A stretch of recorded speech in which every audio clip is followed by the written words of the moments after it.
Everyone, I am the Ninja Critic, the ninja who does reviews at night. I used to watch a good chunk of animated series, whether it be CGI, Western animated, or even anime. But nowadays, a good chunk of animated series that I've watched is mostly anime, mainly because there really hasn't been many Western animated series that's been catching my interest lately.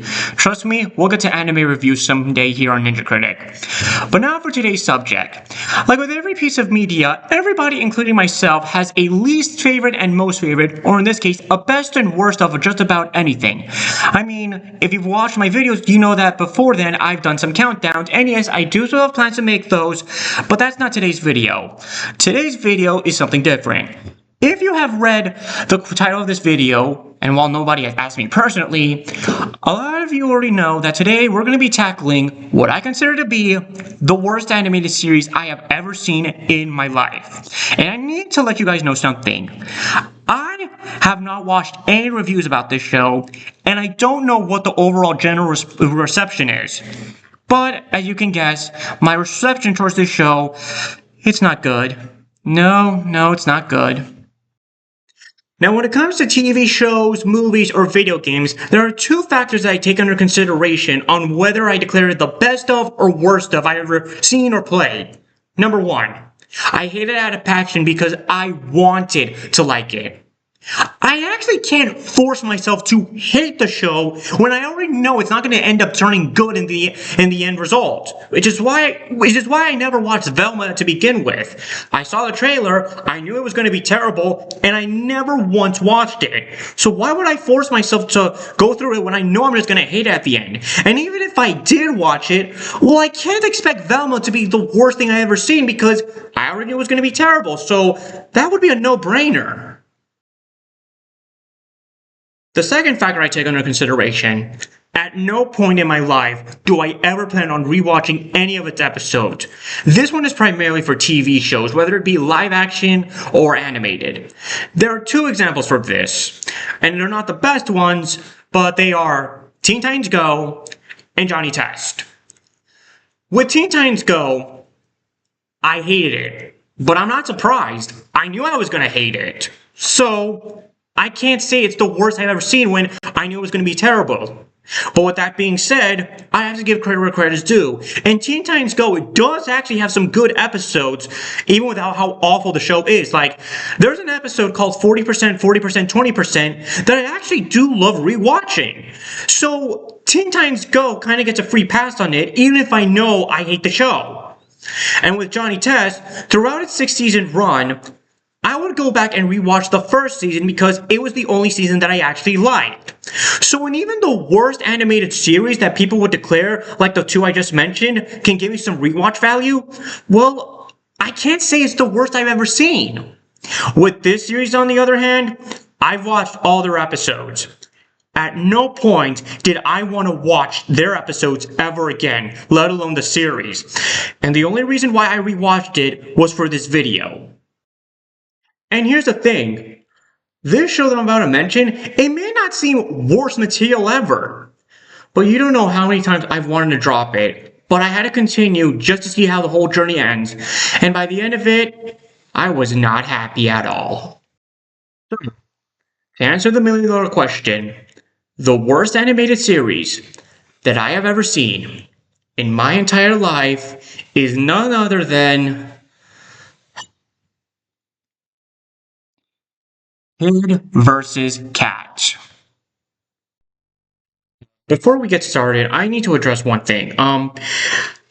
The two update videos I did prior to this, where I teased this video. You may have remembered that I said that I wanted a certain somebody not to review it or whatever it was. First of all, I deeply apologize about that. I need to get this out of the way because I wanted to clarify this really quickly. It's not that I don't want so many people to not review this thing. That's not the case. If that was taken out the wrong way, I apologize. To clarify this, whenever a review happened on the topic that I wanted to talk about, I tend to avoid those reviews, not because I think they're going to turn out terrible, but it's because it's going to make it harder for me, if I watch the video in advance, to put things in my own word, so I end up just avoiding the videos, not because I don't want interest, it's because I just don't want to copy everything the other videos are saying, and just call it a day. I want to, put myself in my own words, so I tend to, try to be not be the next big reviewer or anything like that. So, if what I said was taken out the wrong way, I'm sorry. I did not mean to, offend anybody. I just wanted to, put things in my own words because, well, as you guys already know, everyone's experience is not the same. So, with that out of the way, let's move on to the video. For those who are not aware, Kid vs. Kat is an animated show created by Ed and Nettie storyboard artist Rob Hertzelier, who would later co-create the Snoopy Show in 2021. The show first aired in Canada in October 2008, with the US premiere 4 months later in February 2009. The show was cancelled in 2011, running for only 2 seasons, each containing 26 episodes, for a grand total of 52 episodes. And by that I mean it's basically an A and B episode style. There were also 27 shorts that came along, but I'm not going to go over them. There's really not much to the shorts. The show is set in a fictional Canadian town known as Bootsville, where a family known as the Burtonburgers were playing a little baseball game, and by that I mean playing catch, but when the daughter recovers the ball that she threw in the woods near the house, she brings alongside a cat, who turns out to be an alien. The Burtonburgers consist of Cooper, aka Coop Burtonburger, voiced by Aaron Matthews, Bert Burtonburger, voiced by Trevor Duvall, and Millie Burtonburger alongside the cat, who she names Mr. Cat. And for the record, Mr. Cat is spelled with a K rather than a C. Of the 3, Coop is the only one who knows that Mr. Cat is an alien, but almost nobody else believes him, and even when Coop has proof of this, it ends up getting destroyed. The only 2 characters who believe him are his best friend, Lawrence Chan, voiced by Kathy Westlock, and Coop's crush Fiona Mustin, voiced by Shia Razani, the latter first appearing in the Season 2 premiere. Her other cast of characters include the next-door neighbor, Old Lady Mudson, Mrs. Elizabeth Munson, voiced by Linda Horson, Phoebe, voiced by Tabitha St. Germain, Harley, voiced by Brian Drummond, Mr. Cheeks, doesn't get introduced till Season 2, voiced by Christopher Gaze, and Lauren, voiced by Kathleen Barr, the latter also voicing Millie and Mr. Cat. As the series progresses, we have questions to ask. Will Coop prove to everyone in Bootsville that Cat is an alien? Will Coop and Fiona hook together like Season 2 wants you to believe? What will happen if the Mr. Cat reveals that he's an alien to the world? Just to name a few. Well guys, spoiler alert, the answer to these questions is either a big fat no, doesn't get answered at all, or makes a cheap ass cop-out because this series finale ends in one of the worst possible ways that I honestly believe rivals Danny Phantom for one of the worst cartoon endings of all time. And to this day, there has been no official confirmation about this series getting a 3rd season, more on this later, resulting in this journey a complete waste of time. What was the entire point of this? I mean, what is this journey that plays a role in the story, thinking that Coop was going to one day reveal to everyone that Mr. Cat... Okay, you know what? That name sounds stupid. I'm calling him Kyle from now on. Anywho, why make us follow through this entire journey and then reward us with a big bowl of nothing at the end? Was it always supposed to end the way it did? Was there more we were supposed to get? What's even worse for me is that even without the series finale, Kid vs. Kat story has no consistency with some other episodes. There are some episodes that you can tell are relevant to the overall plot, but more often, you're always going to come across an episode that's just plainly filler. And I get that it's common for shows to have filler, but Kid vs. Kat's filler just ends up being either frustrating, boring, or predictable. It's like the series sets up the beginning, sets up the end, and just randomizes everything in the middle, while occasionally throwing something that serves a purpose. For example, we have episodes where the following happens. Failing to bring hot dog water to the other side successfully will ban you from Bootsville. Winning a baseball game. Contest of Bootsville's largest pumpkin. Being wanted for hitting their pet. Getting back at a childhood bully. Now tell me, did any of that sound relevant to boy tries to reveal Cat is an alien? If your answer is no, then you can understand the problem. And it's only made worse when episodes like the latter 2 I just mentioned introduces a character who are basically just one-offs, as in they only appear in one episode and we never see them again for the rest of the series. Which also brings up another problem. Kid vs. vs. Cat has a thing where they try to set up a character story or plotline of some sort, but by the end, they have little to no conclusion to them or a complete lackluster send-off or payoff. This is especially notable during the second season of the series. For example, in one of the earlier episodes, we're introduced to a hamster named Mr. Cheeks, and his plan is basically whatever Kyle's plan is, just with hamsters. So, a new character is introduced early in the season, planned to take over the world and act as a secondary rival to Kyle. How will Mr. Cheeks' story progress from here? Simple. Have him locked up in a closet until the season needs him again. I'm not kidding. Kid vs. Cat's second season goes on for 26 episodes, and Mr. Cheeks, a character who was introduced from the beginning of season 2, who is supposed to be acting as a second rival to Kyle, only appears in 4 of them. And by 4, I mean 2 full episodes, half of a third, and about 3 minutes in the series finale. That's about 45 minutes. And nothing about Mr. Cheeks' story is ever concluded, and we never see him again after he makes his escape in the series finale. I ask the question, what was the point? You introduce this character who acts like a secondary villain, you reveal his plan, and you do almost nothing with him? Why was he even here to begin with?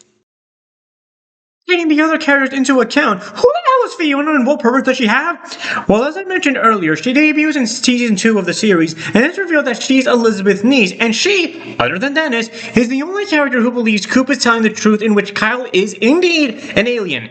And in case it wasn't obvious, she's also Coop's love interest and will do anything to support Coop and stop Kyle from whatever plan he has. Now, this sounds like a good way to introduce a character like her for a new season. But her inclusion is ruined for 3 flaws. 1. She suffers the same problem I had with Mr. Cheeks, although not nearly to the same degree. She's not involved in that many episodes. 2. You would think that at one point in the season, Fiona would tell her aunt that Coop was telling the truth and Kyle was responsible for the chaos brought to her property. But no, Fiona just keeps her mouth shut and doesn't say anything. Don't tell me Mudson wouldn't believe her either. Back in season 1, she clearly had a piece of evidence literally right around her, but still believes Coop is faulted. For example, in the episode Buzz Off, Elizabeth ends up giving the main lead to Millie because Coop's performance, despite the fact that Kyle sabotaged his audition right in front of her, and somehow she didn't even notice, even though she's wearing glasses. That's not believing, that's just being stupid for the sake of the plot. 3, and this one nearly isn't a big deal as the other 2, but I find Fiona's design to be lazy. All they did was take Coop's teacher, shrink her down to Coop's height, and make her outfit blue, which makes me question if she originally was supposed to be the teacher's daughter before changing it to be Mudson's niece. I know someone's going to bring up that both Coop's grandparents and his father actually believe Coop that Kyle was an alien, but I'm not counting those guys for 2 reasons. 1, the grandparents only appeared in like 2 episodes of the whole series, and we never see them again, not even in the finale. 2, in that episode, Fangs of the Memories, Coop's father purposefully erased his own memories and bring it over to Coop, so technically he's back to not believing him again. You also have Elizabeth Mudson, who serves as the grumpy next-door neighbor who has a vendetta against Coop. But by the end of the series, she really doesn't develop to change her character. She's still the grumpy next-door neighbor she was at the beginning of the series. Yeah, we can get to know more about her past in season 2, but that really doesn't develop her in any way, shape, or form. Well, what about Coop's other friends? Dennis, Lauren, Phoebe, and Harley. Well, I'll tell you guys this right now, you're not missing anything with Coop's friends. Lauren, Phoebe, and Harley have nothing to offer to the story or their characters. Even Dennis, Coop's best friend and the most supportive of the group, really doesn't have much to offer in terms of character. They're all there to be the friend characters and nothing else. And the father, again, really doesn't have anything to offer than just being a father. This may sound like rambling at this point and not really a rant, but that's because these characters have nothing to them. They're just there to fill in a common role and that's it. Nothing more, nothing less. Now Millie, on the other hand, oh dear Lord. I am not kidding when I tell you guys this. Millie is one of my most hated characters in all of animation, and I'm going to tell you why. Millie is Coop's younger sister who takes a liking to Kyle and is loved by Elizabeth, even being the only child allowed to be on her property and not being labeled as a trespasser, despite Mudson's property being private. It's also revealed that she, alongside Phoebe, is part of the Girl Scouts, but only gets used in like 3 episodes throughout the whole series. Millie throughout the series spends most of the time caring about Kyle than anything else, especially with how much she tries to shit on Coop. Despite the fact she clearly knowing that Kyle is in the wrong right in front of her damn face, and the fact that more oftentimes than not, she, for whatever reason, just couldn't keep a good eye on him. I mean, Millie has proven time and time again that she is irresponsible with Kyle. I'm actually amazed that the father still decides that she should keep him as a house pet. But oh no, Coop brings home a bird one day, and the father has some concerns about it. Oh wait, I forgot. Mr. Bernberger did what was right and wanted to find the original owner of Kyle and bring him home safely, simply because Kyle was wearing a collar, and collars signify that the owners are still looking for them. So, how does Millie respond to this? You guys might want to cover your ears or mute the video. Play the clip.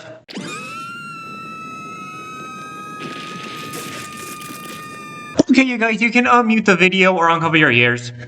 Now, I know what you're thinking. Come on, Ninja Critic, Mel is a child. I'm sure it's a representation of how we cry like this when we don't get what we want from our parents. Oh, not to the level of this. Did you guys ever cry so hard that it caused earthquakes? And this is not the only time, mind you. She will cry about anything when she gets the chance. Trying to win a bet to sell the most cookies? Millie cries. Dad wanting to find Kyle's original owners? Millie cries. Coop losing Kyle in the magic show even though it wasn't his fault, which I'm going to bring back in a second? Millie cries. How even when Mr. Billmother gives Coops with a set of drums, Millie was about to cry when she wasn't given anything before she stopped. Not only that, but if this is supposed to be a reliable representation of how kids were like, then why doesn't it cover any of the grandparents could act like this when they don't get the things they want? In fact, there's only one instance where her crying was justified, and it was when Coop, and to an extension Kyle, destroyed her castle room with a number of weapons.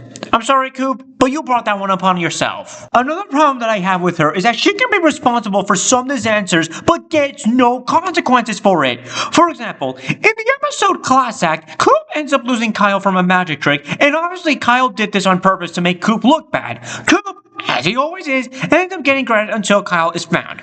Now, this sounds like another justifiable reason for Millie to cry, but there's one reason why it's not. It was all her idea for Kyle to be the volunteer. Earlier in the episode, Coop did not, I repeat, did not want to use Kyle for his trick and wanted to use his father as the volunteer. But Millie, like she does, cries about it, and unfortunately, Coop gives in and has no other choice but to use Kyle. Millie has had Kyle for 8 straight episodes prior to Class Act and should be fully aware that Kyle and Coop cannot get along no matter what. She should have known that Kyle was going to pull a stunt like this, and Coop had every right to reject Millie's decision. But no, Millie doesn't want to take no for an answer. And big surprise, Kyle purposely gets lost to make Coop look bad, and the rest of the episode is just finding the damn cat. I have questions. 1. Why is Coop the only one forced to look for Kyle? 2. How can the father brush off the fact that it was Millie's idea that got him into this mess? I don't care that Millie's just a little girl, which I'm going to bring up later. Mr. Bernberger knows that Coop did not want to use Kyle for his magic trick. He forces Coop to go with Millie's idea, but decides that Coop should be held accountable for all of this. And think about it, he also should be held accountable considering that he went along with this idea, ignoring Coop's refusal, but Coop's the one to blame. You two are horrible family members. And again, there was only one instance where she did get punished, but just roll the clip. You'll spend an extra long time out in your room today. That's it? For eating all those cookies? She's just a little girl, and the call of the cookie is strong. But she does have to say she's sorry for framing you. Yeah, Millie? what he said. I'm sorry, but could you repeat that, please? She's just a little girl.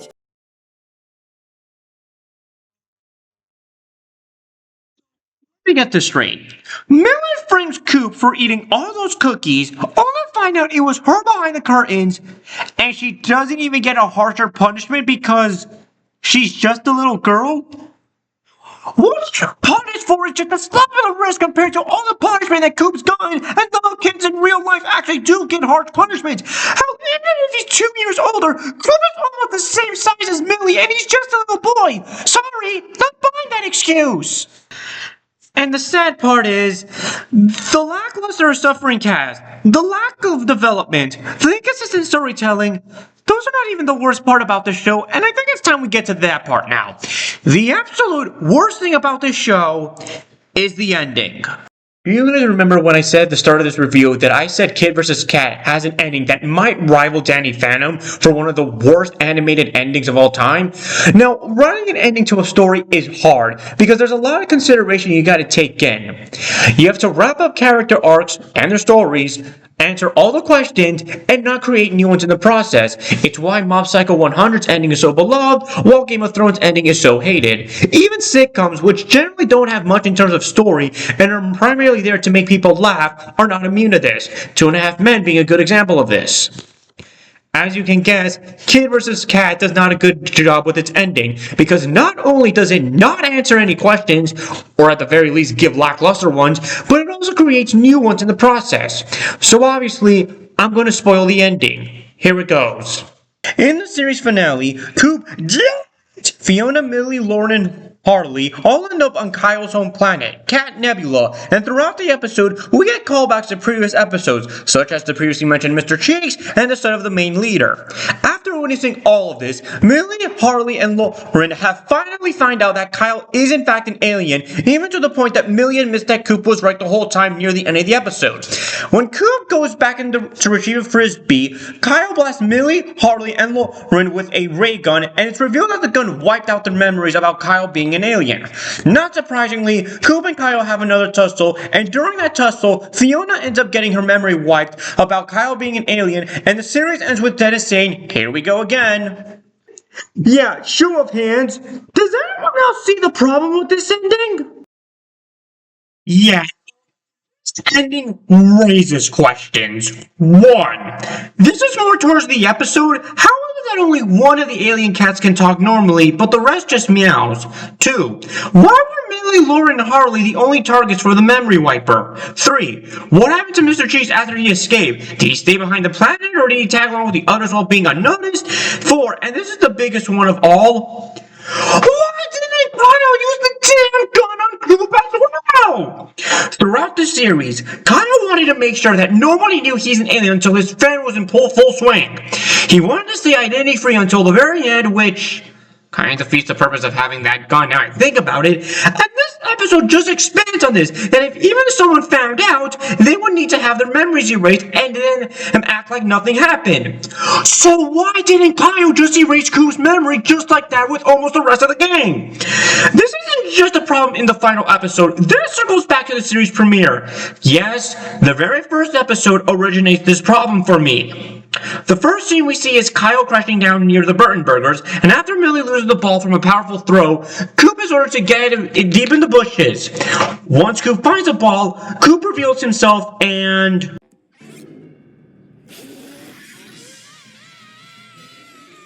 Okay, ignoring the fact that Kyle did not need to scare Coop off like that, Kyle's aware that even something as simple as a scream like that can give off his real true self, which is something he's supposed to avoid. Not to mention, there were several options that Kyle could have had to keep a low profile. He could have 1. Just stay hidden until Coop left the bushes. 2. Throw the ball back. Or 3. If he did want to be part of the family, Kyle could have just acted like a regular cat who got lost while also hiding his communication collar, which could also help him hide his identity. So many alternatives, but no, Kyle thought scaring Coop away was the best option. And believe it or not, this even raises more questions. Immediately after Coop runs away, Millie enters the bushes to retrieve the ball, and just like that, she comes across Kyle and brings him over to the rest of the family. 1. How fast was Millie able to bring Kyle when the last we saw of him, he was further than where Millie was? 2. Why didn't Kyle scare Millie off like he did with Coop? 3. And I should have asked this one before. Why did Kyle give away his position like that?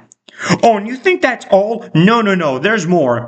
You see, Buttonnier, the creator, mentioned on his Facebook that Kid vs. Kat would not be getting a third season as he was unable to get the rights. This leads me to believe that we were supposed to get more than we were given. But that's not all. He actually confirmed the status update with Coop and Kyle's rivalry after the series wrapped up. So with all the close encounters, tussles, and fights these two had been a part of, and the hatred they've had on each other, alongside the tease that we got on the series finale, what's the relationship status with these two? They eventually became friends. And then... That's it. I am not kidding. After everything that we experienced, after every battle they had, the creator just decided that they're friends now, just like that. Now here's the thing, Coop and Kyle being friends can work. Having characters who were enemies at first but later became friends is a common trope in the media, and most of the time it's handled very well. Hell, there's even been episodes where Coop and Kyle had to team up to take down a greater evil, so on a surface level, I don't have a problem with Coop and Kyle being friends later down the line. The problem is that this information was given to us 6 years after the series ended, and just like the series finale, this just raises more questions.